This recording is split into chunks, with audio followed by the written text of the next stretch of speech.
My name is Opaline Winslow. I'm 32 years old, and 3 hours ago, my father tried to give away my house in front of 80 people. Not just any house. The glass mansion perched on a Malibu cliff that I designed from the first sketch to the last bolt. The one I paid for with a decade of 16-hour days. The one where I'm standing right now, champagne flute trembling in my hand, watching my father smile, that politician's smile he reserves for moments when he's about to rewrite someone's life. The Pacific stretches black and infinite beyond the floor-to-ceiling windows. Inside, the party glitters. Designer suits, cocktail dresses, the low hum of people who believe their presence adds value to a room. Family, Barton Winslow says, into the microphone, is about more than blood. It's about showing up, taking care of each other, especially when one of us is struggling. He's 68 but looks 55. His arm drapes casually around my brother Wesley's shoulders. Wesley, who's 28 but has the posture of someone apologizing for existing. My son has been through a tough season, my father continues. Career setbacks, personal challenges, the kind that break some people. He pauses, lets the sympathy build. But we don't break in this family. We rally. And tonight, we rally around my son by giving him what he needs most. Stability, a home. My stomach drops. Which is why I'm proud to announce that my daughter, Opaline, has decided to give this beautiful house to her brother. Silence. Then someone claps. Diane Hartford, family friend, her applause echoing off the glass. Others join uncertainly.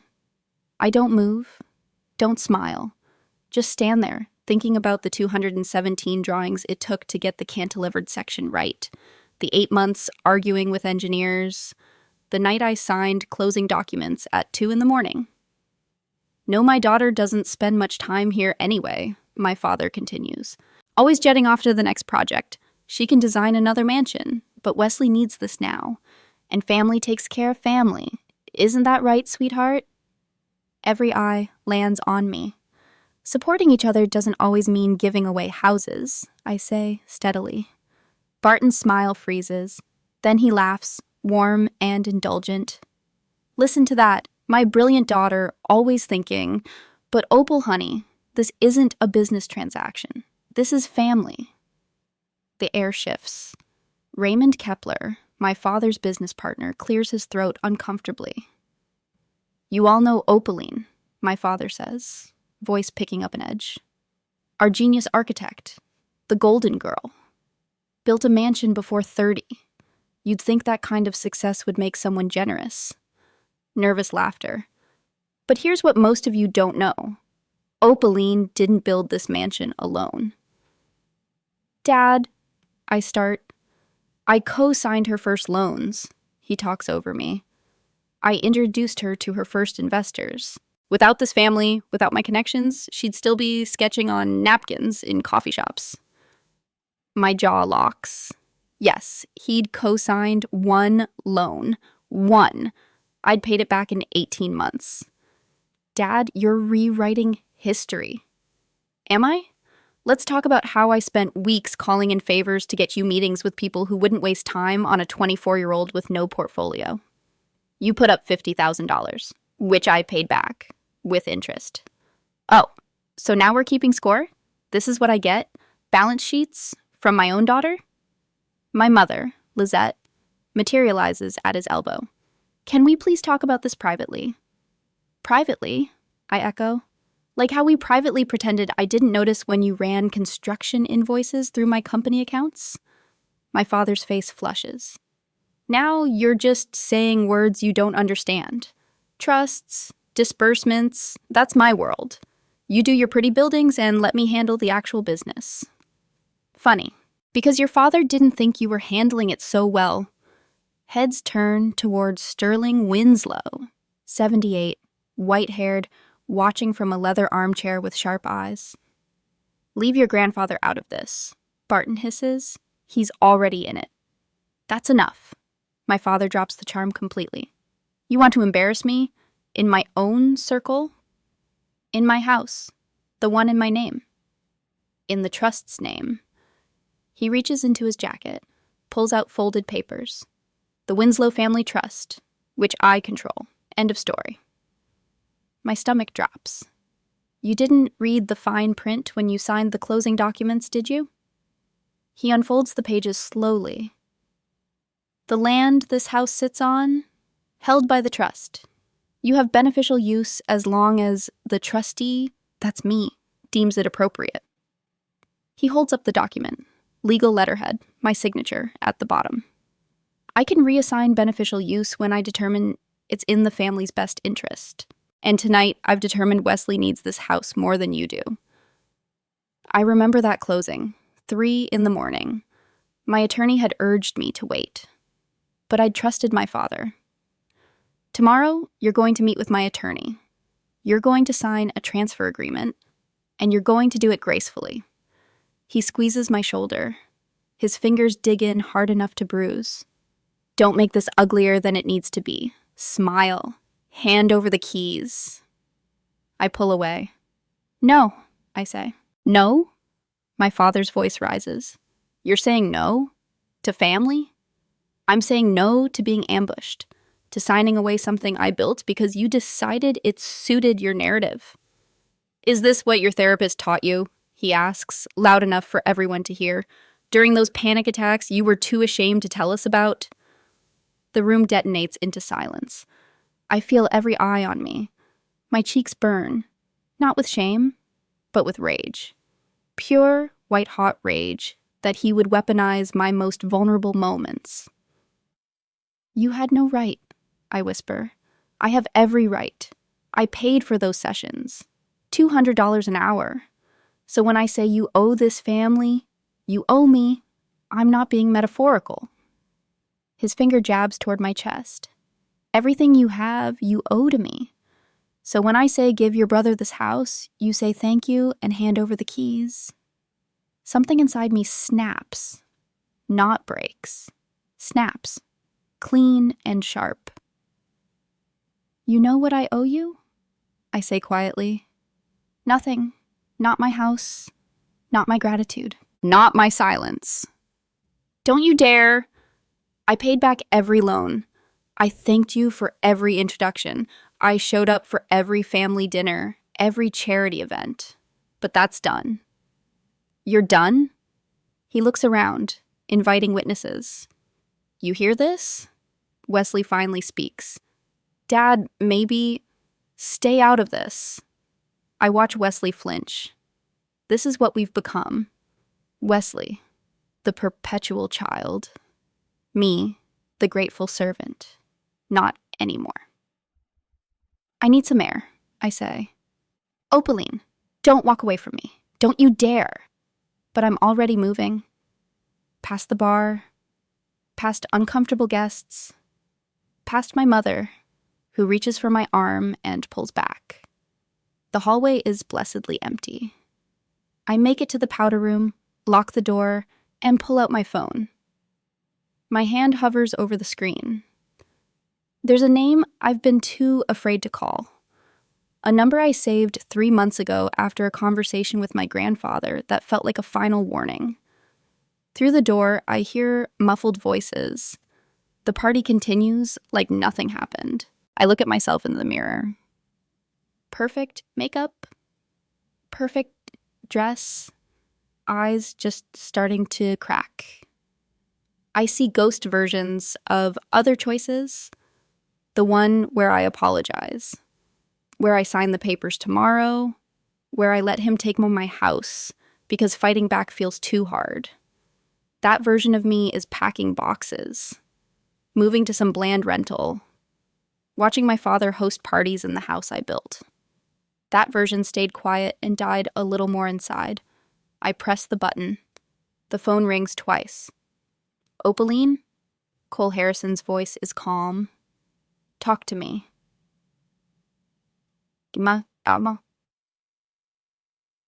He's using the trust as leverage, in front of 80 people. Said he can take the house for family welfare. I hear typing.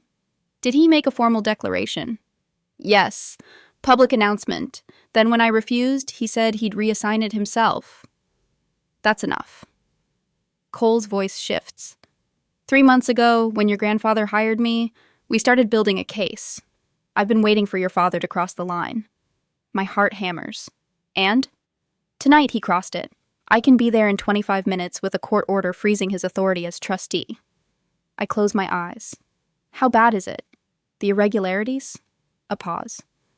Bad enough that freezing his powers isn't just protective. It's necessary. Cole, I need specifics. He's been using trust funds as personal venture capital, high-risk deals. Some have gone sideways.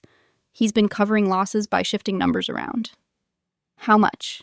$7.8 million. The number hits like a physical blow. And my house? He cross-collateralized it, put it up as security for margin loans, without your knowledge. My knees weaken.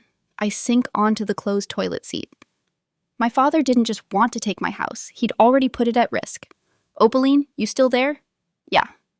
My voice sounds far away. Do you want me to come? Through the door, I hear my father's voice. Loud, jovial, working the room. The judge signed the order this morning? 4 hours ago. I've been waiting for you to call. Tell me exactly what happens. I arrive. You bring your father to his study. I explain the emergency order. He signs a voluntary suspension, or I file in open court Monday morning. Which means everyone will learn that Barton Winslow has been playing fast and loose with family money, and that his own father and daughter had to go to court to stop him. I look at my reflection. Part of me wants to see it, wants him to feel a fraction of the humiliation he just put me through. 25 minutes? 20. Do it. Come to the house. Opaline, are you sure? It already changed. He changed it. I'm just making sure he can't follow through. Okay, text me when you're ready. I'm ready now. The line goes dead. I stand, smooth my dress, reapply lipstick. The armor of appearance. My hand is steady when I unlock the door. 20 minutes until a man walks into my party and tells my father his daughter just pulled the emergency brake. 20 minutes until everyone learns the perfect family has fault lines running through the foundation.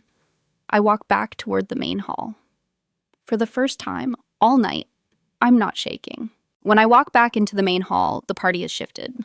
Half the guests have left, the smart ones who sensed blood in the water. The ones who remain are either too curious or too invested to leave. My father stands at the center, drink in hand, telling the construction story. The one about carrying bricks at 16. The one designed to remind everyone where he came from and how far he's climbed. Wesley sits on the couch, staring into his whiskey. My mother spots me first.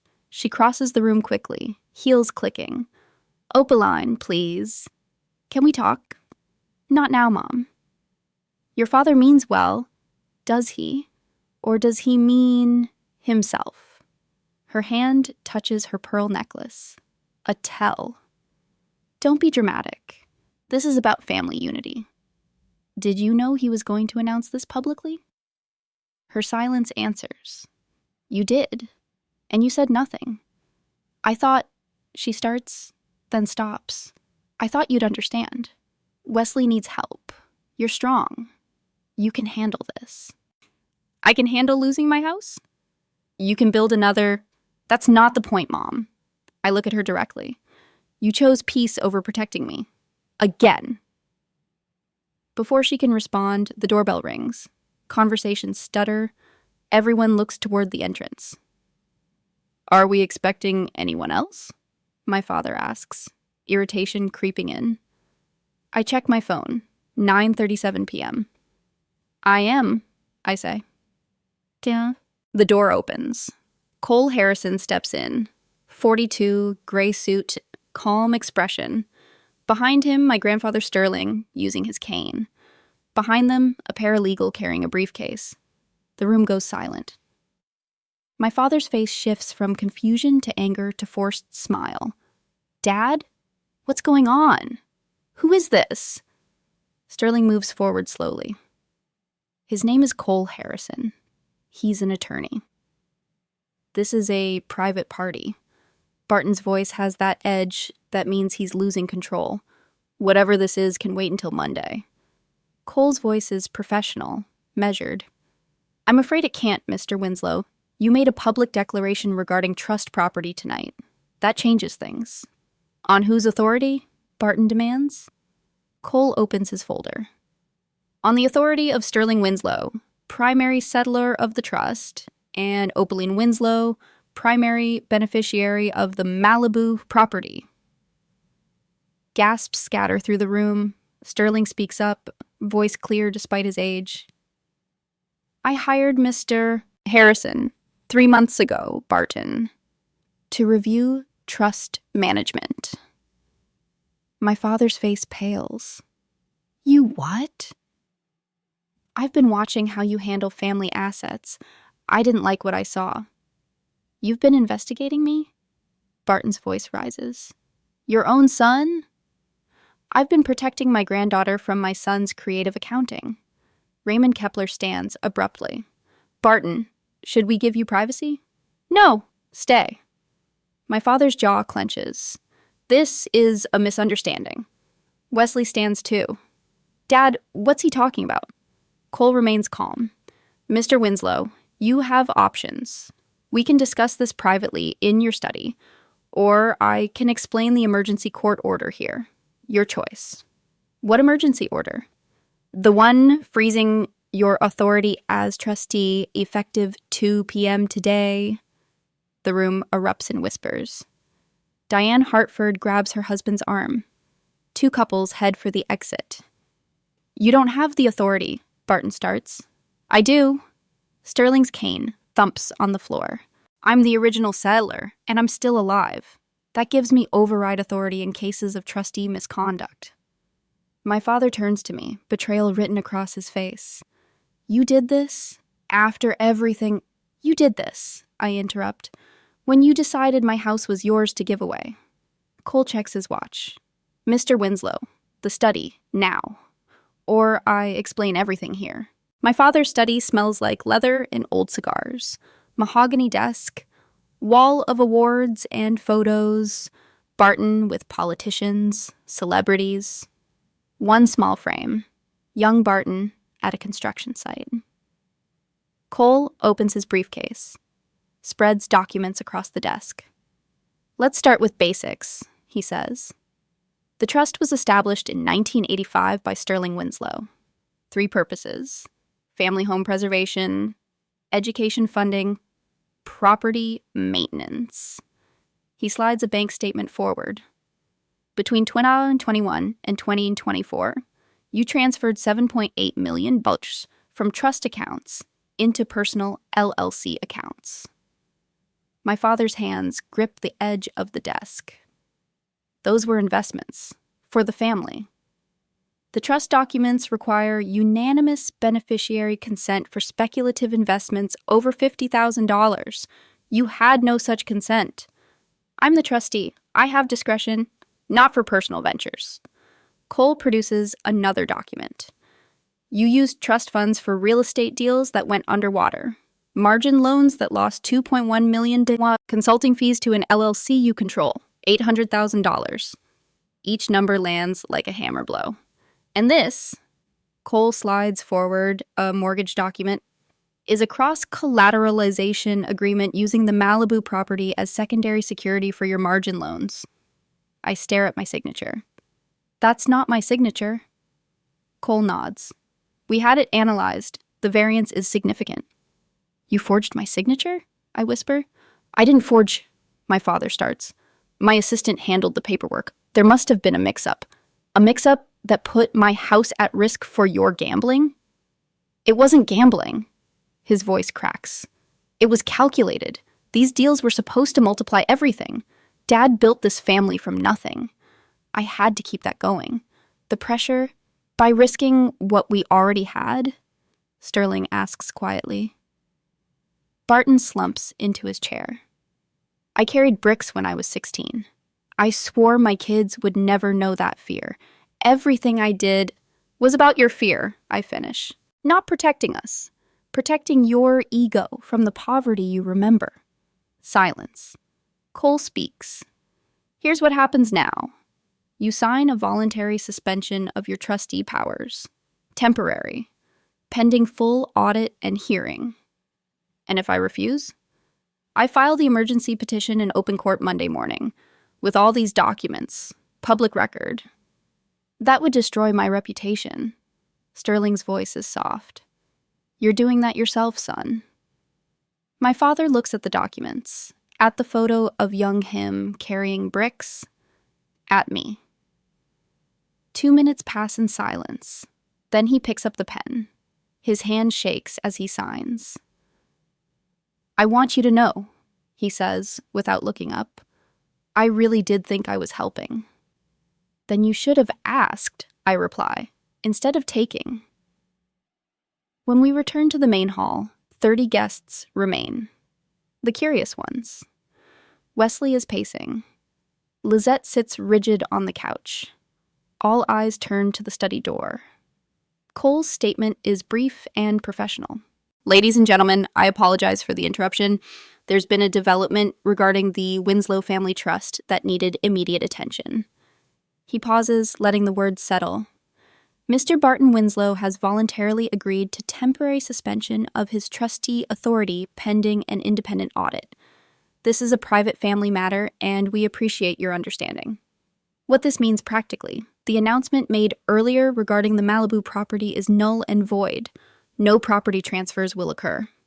Raymond Kepler stands immediately. Barton, does this affect our downtown project? My father says nothing. I see. Raymond picks up his coat. We'll talk Monday. Others begin the exodus. Wesley steps forward. Dad, what did you do? I tried to secure your future. By stealing from the family trust? I borrowed. There's a difference. No, Wesley says quietly. There really isn't. He takes a breath. I need to say something. Everyone stops. 6 months ago, Dad offered me money to start a business, $150,000. Said it was from his personal account. The room is completely still. Last month, I found a trust disbursement record. Same amount, same date. I asked him about it. He said, don't worry about paperwork. Wesley looks at me. I knew. Maybe not everything. But I knew something was wrong, and I took the money anyway. The confession hangs in the air. For the first time, I see him clearly. Not the victim he pretended to be. Not the struggling younger brother. Just a man who chose comfort over questions. I'm sorry, he adds. I should have said no. I should have asked more. My mother stands suddenly. I knew too. All eyes turn. Not the numbers, not the details, but I knew Barton was stretching things. He told me it was temporary, that he'd fix it before anyone noticed. Her voice shakes. I told myself you were strong enough to handle anything, Opaline. That Wesley needed protection more. I was wrong. The last guests slip out quietly. Only family remains, and Cole and Sterling. My father stands alone by the window, looking at the ocean. Cole packs his documents. Sterling sits heavily in an armchair. I built the trust in 1985, Sterling says, with money from selling my first company. 12 million seemed like all the money in the world. He looks at my father. I put Barton in charge because I thought he understood what it meant to build something from nothing. But you didn't learn the building part. You learned the fear part. And you've been running from it ever since. Barton doesn't respond. Sterling continues. I should have stopped you years ago. I'm sorry it came to this. My father finally speaks. When I was 16, we lived in a 2-bedroom apartment, 4 kids, Dad working 70 hours a week. His voice is distant. One winter, the heat got shut off. 3 days, February. I remember Mom boiling water on the stove, pouring it into the bathtub so we could wash. The shame of that. He looks at me. I swore. My kids would never feel that. So when I saw opportunities, I took them, maybe crossing lines. But the intention doesn't matter, I interrupt. Intentions without integrity are just excuses. Silence. I stand. Here's what happens now. Everyone looks at me. I keep my house. Full ownership transferred to my name only, outside the trust. Wesley gets 1 year of rent paid for a modest apartment and access to a career counselor I'll pay for. After that, you're on your own. I look at my father. You stay out of my business. No investor introductions. No name dropping. No using my success in your pitches. And you get therapy, real therapy, for the poverty trauma that's been driving this. Do all that and maybe we can rebuild something. But it'll be on my terms, with my boundaries. My father's face hardens. You're giving me conditions? I'm your father. Then act like one. Fathers will protect, they don't manipulate. Sterling nods approval. Wesley speaks quietly. I'll take the help. And I'm sorry. My mother's voice is small. What about me? I look at her. You need to decide who you are without him. Cole hands me a document. Property transfer deed. Sign tomorrow at my office. Bring your own attorney. 11:15 p.m. Everyone has left. I'm alone in the mansion. I walk room to room, heels clicking on the stone floor. Champagne glasses everywhere, one broken near the couch. The ocean sounds through the glass walls. I remove my heels and sit on the floor.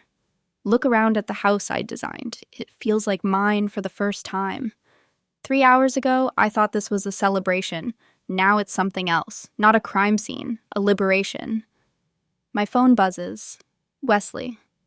Thank you for not giving up on me completely. Sterling. Proud of you, sweetheart. Diane Hartford. I've been in your position. You did the right thing. Coffee next week? I stand and walk to the glass wall. Ocean crashing below. I place my hand on the glass. Mine, I whisper. The word echoes in the empty house. For 10 years, I've been building things. Buildings, relationships, a career, a reputation. But tonight, for the first time, I built a boundary. And it held. I look at my reflection in the glass, the ocean behind me, the house around me, all three in alignment. I'm smiling. Not the perfect smile from earlier. Something real. Something that costs nothing and means everything. Tomorrow, I'll sign papers. Wesley will start looking for apartments. My father will begin the long process of facing what he's done. But tonight, I stand in my house, on my terms. Finally, Cole's law office smells like coffee and leather. Floor-to-ceiling windows overlook downtown LA. I'm signing property transfer documents. My attorney, Patricia Vance, sits beside me reviewing each page. She's 50s, silver hair, sharp eyes that miss nothing. This is clean, Patricia says. Property transfers to your name, free and clear. No trust encumbrance. Cole nods. Your grandfather's gift, effectively. He's waiving any trust claim. My signature is steady, different from last night's trembling hand. What about the money my father lost? I ask. The $7.8 million? That's between Sterling, Barton, and the new co-trustees. Not your problem anymore. Not my problem. 3 words that feel like taking off a weighted vest. The audit continues, Cole adds. There will be hearings. Your father will have to repay what he can. 10-year payment plan, most likely. Patricia slides the final document across. You're officially a homeowner. How does it feel? I look at my signature on the deed. Opaline Winslow. No trust, no conditions, no asterisks. Like I can finally breathe, I say. 2 weeks later. Saturday afternoon in Culver City. Wesley and I stand in a studio apartment. $1,000 and then $850 a month. Clean, but basic. One room with a kitchen alcove. It's smaller than my bedroom at mom and dad's, Wesley says. That's the point. He walks to the window, views the parking lot. Right. Growing up. The realtor steps out to take a call. I've been thinking about what I said that night, Wesley starts, about knowing something was wrong with Dad's money. Yeah? I was scared if I asked too many questions, the money would stop, so I just didn't look. That's honest. Is that enough? For you to forgive me? I lean against the counter. Eventually. But you have to forgive yourself first. That's the harder part. He nods slowly. I start Monday at an architecture firm. Junior position. Drafting, mostly. I know. I made the call. You pulled strings? One time. You blow this, you're on your own. I won't. He looks at the tiny kitchen. How do you even cook in this? YouTube tutorials, DoorDash. Welcome to your 20s, even though you're 28. He laughs. Actually laughs. Better late than never? That's the spirit. He signs the lease. His hand shakes slightly, but he doesn't stop.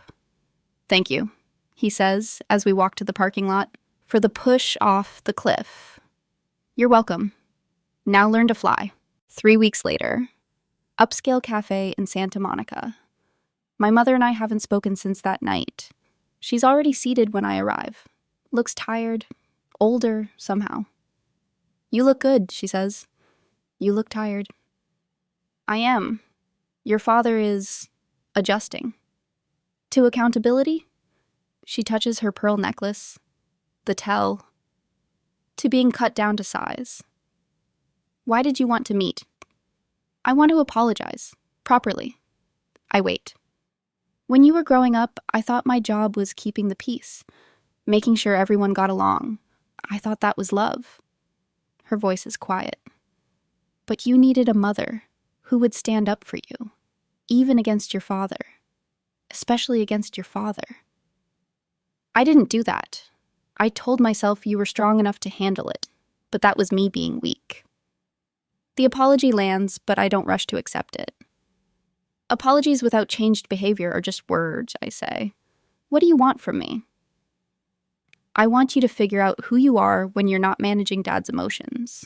Get your own therapist, make your own decisions. That's fair and terrifying. Welcome to how I've felt my entire life. She stirs her coffee. He's living in a condo downtown now. Had to sell the house to start paying back the trust. He goes to therapy twice a week. Court mandated. Does he talk about me? He won't say your name. Too much wounded pride. She looks up. Sterling visits him weekly, trying to rebuild something. That's good of Grandpa. Do you think you'll ever forgive him? Your father? I consider the question. I don't know. Do I have to? No, I suppose you don't. Then I'll live with that question open. She nods, sips her coffee. We sit in silence that's not quite comfortable but not hostile either. It's a start. 1 month later, my architecture firm's conference room, Monday morning team meeting. Derek Sullivan, my partner, gives project updates. The Hawthorne development signed, $12 million project. Someone asks, even after the family situation? They said it showed integrity. Quote, she fought for what she built. That's who we want building for us. The response surprises me. I'd expected the scandal to hurt business. We lost 2 clients, Derek continues. The Rothman portfolio and the Bayside development both cited concerns about family complications. But we gained 5 new ones, including 3 who specifically mentioned reading about you in the press. Press coverage. There'd been articles. Architect takes on family trust mismanagement. A piece in Architectural Digest, designing on her own terms. I'd expected judgment. Instead, I got respect. You seem different, Derek says after the meeting. How? More present. Before, it was like you were always bracing for something. I was, for him to take everything. And now I know what's actually mine. My phone buzzes. An email. Invitation to speak at a national architecture conference. Topic: ethics in family business. I accept. On my desk sits a framed photo. My house at sunset, empty of guests and drama, just glass and ocean. Mine. 3 months after that night, Sterling's hospital room at Cedars-Sinai. He'd had a minor heart episode. Nothing serious, but enough to gather the family. I'm fine, Sterling says from his bed. Stop hovering. This is strategic. Strategic? I ask. I needed you all in one room while I'm alive. To referee. Present. Sterling, me, Barton, Lizette, Wesley. My father and I haven't been in the same room since he signed those papers. He looks different, thinner, gray at the temples showing through what used to be carefully dyed hair. The expensive suit replaced with a simple button-down. Barton, Sterling says, you've been in the therapy for 3 months. What have you learned? My father's hands grip the bed rail. That I've been reacting to a threat that doesn't exist anymore. We're not poor. Haven't been for 35 years. But I kept acting like we were one mistake away from nothing. And I made that my kid's problem, especially Opalin's. He looks at me for the first time. I see something in his eyes that wasn't there before. Not quite humility, but close. I can't say I'm sorry for trying to protect the family, he continues. That's still how I see it. But I can say I'm sorry for how I did it. He takes a breath. For using your therapy against you. For putting your house at risk without asking. For making you the solution to problems I created. I don't expect forgiveness. I just want you to know I see it now. What I did. The room is silent. Thank you for saying that, I reply finally. It's not forgiveness. Not yet. But it's acknowledgement. Sterling speaks up. Here's what I'm proposing. The trust gets restructured. Equal distribution to my 3 surviving children, Barton and his 2 sisters, new professional trustee, no family member in control. Barton repays what he can. Payment plan, 10 years. He looks at me. You're fully out. The house is yours. No strings. My father nods slowly. I agree to the terms. Wesley clears his throat. I got a promotion, junior architect to associate level. That's great, I say. I almost didn't tell you. Thought you'd think I didn't earn it. Did you earn it? Yeah, I did. Then I'm proud of you. We share a look. Siblings, finally. Not rivals. Not caretaker and burden. Just 2 people figuring it out. My father speaks again. Do you think, could we have dinner? As a family? The question hangs. Eventually, I say. But not yet. When? When I don't feel like I have to protect myself around you. Could be 6 months. Could be 2 years. I'll let you know. He absorbs this. I can live with that. Sterling's voice is soft. Family isn't about never having conflict. It's about how you handle it when you do. This family imploded and might rebuild. That's better than staying perfect and hollow. I stand to leave. Opaline? My father calls. Yeah? Your house is beautiful. I'm sorry I tried to take it. Me too. I leave. Not dramatically. Just leave. In the hallway, I breathe. It's not closure. Not really. But it's something. A door left open instead of slammed shut, maybe that's enough. Early evening, my mansion, small dinner party, intimate, not showy. Guests, Derek and his wife, Patricia Vance, Diane Hartford, Wesley and his girlfriend Emma, whom he met at work, Sterling, using a walker but healthier, no Barton or Lizette. I'm not ready. They'd sent flowers. Mom's note, so proud of you. Dad's card just said, congratulations, in his formal handwriting. We're celebrating. Architectural Digest cover story, Opaline Winslow, building a life on her own terms, plus a sustainability award for the Malibu house design. 3 new major projects signed. Do you remember that night? Diane asks over dinner. When everything exploded? I think about it every day. Regrets? Only that it had to happen that way. But not that it happened. Wesley stands, raises his glass. A year ago, I was living in my parents' guest room, taking money I hadn't earned, pretending I was figuring things out. My sister could have written me off. Instead, she gave me exactly what I needed. A deadline and a reality check. He looks at me.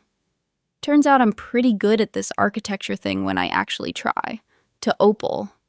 For showing all of us what real strength looks like. Glasses clink. Later, Sterling and I stand on the deck, watching the sunset, ocean crashing below. Your grandmother would have loved this house, he says. I wish she could have seen it. She would have been proud of how you fought for it too. She never backed down from anything. Is that where I get it? Partly. But you've got something she didn't. You know when to fight and when to walk away. We stand in comfortable silence.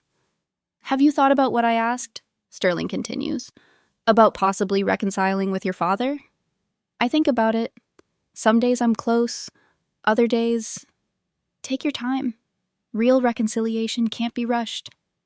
What if I never get there? Then you never get there. You don't owe anyone forgiveness. You only owe yourself peace. The words settle over me like a blanket. Inside, laughter echoes. The dinner party continues. Warmth, light, connection. I stand at the glass wall. My reflection shows me the ocean and the house, all 3 in perfect alignment. I'm smiling, not the perfect smile from that night 6 months ago. Something real.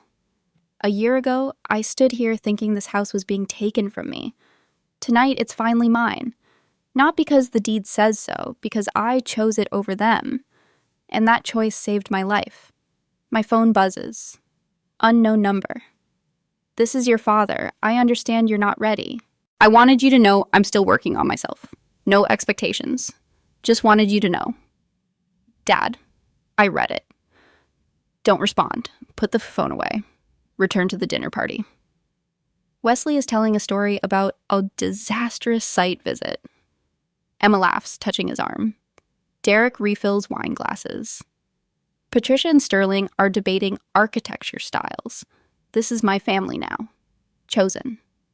Built. Earned. The glass mansion on the cliff stands. Not as a prison. Not as proof.